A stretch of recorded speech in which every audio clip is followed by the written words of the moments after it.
Have you ever heard an English phrase that just sounds, well, a little bit silly?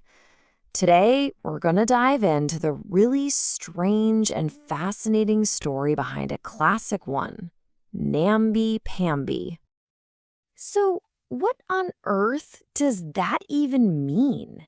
It's one of those phrases you might kind of get the vibe of, but where it comes from is super specific.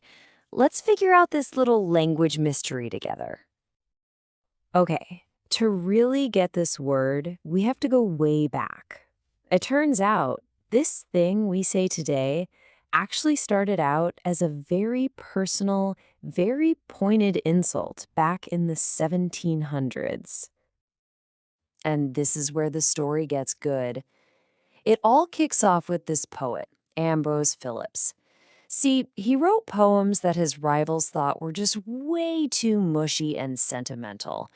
So to mock him, they played on his name, Ambrose, and came up with the rhyming, childish-sounding nickname, Namby Pamby.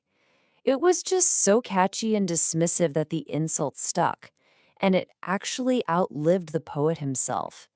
It slowly morphed into the general-purpose idiom we know today. So how in the world does a personal takedown from the 1700s become a word we just casually use now? Let's take a look at what namby-pamby actually means today. When you get right down to it, calling someone or something namby-pamby means you think it's weak, wishy-washy, or just doesn't have a backbone. It's pretty much the exact opposite of being strong, tough, or decisive. Okay, so that's the theory. But let's see how it actually works in a real sentence. We're going to look at a couple of examples, and for all of our Indonesian-speaking viewers, we've got the translation so you can see how that feeling carries across languages. Here we go, a perfect example. That leader is too namby-pamby to make tough decisions. You see? It's a direct hit, criticizing someone for not being strong or decisive enough. It's a classic use of the word. And the Indonesian sentence nails that same meaning. Pemimpin itu terlalu namby-pamby untuk membuat keputusan sulit. Now this one shows you the other side of the word, and it connects right back to our poet, Ambrose Phillips. You can use it for things, not just people. I don't like that movie. The story is too namby-pamby and boring.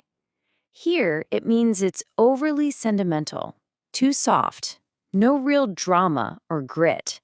Sound familiar? Just like Phillips's poetry. And again, in Indonesian, aku tidak suka film itu. Ceritanya terlalu namby-pamby dan membosankan. Right. So we know what it means, we know how to use it, but here's the big question: should you use it? Before you start throwing this word around, it's really, really important to understand the social side of it, because this is not a neutral word at all. Yeah, you gotta think of this phrase as having a big old warning label on it.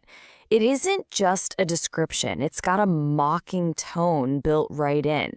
You have to know the weight it carries before you decide to use it. So let's be super clear. This is something you'd say in a casual chat, definitely not in a formal report. It's always got that kind of mocking, maybe even condescending feel to it. You're not just pointing out weakness, you're making fun of it. So yeah, make no mistake, it is an insult. So if you're going to remember one thing from all of this, let it be this. Namby-pamby is your informal go-to insult for calling out something or someone that you think is weak and can't make a decision. Pretty amazing for a piece of 18th century smack talk, right? It really makes you think, doesn't it? What other old school insults are just hiding in plain sight in the words we use every single day? Thanks for hanging out with me to explore the story of Namby Pamby. I'll see you in the next one. Thank you for watching this video. Hopefully useful. Don't forget to like and subscribe.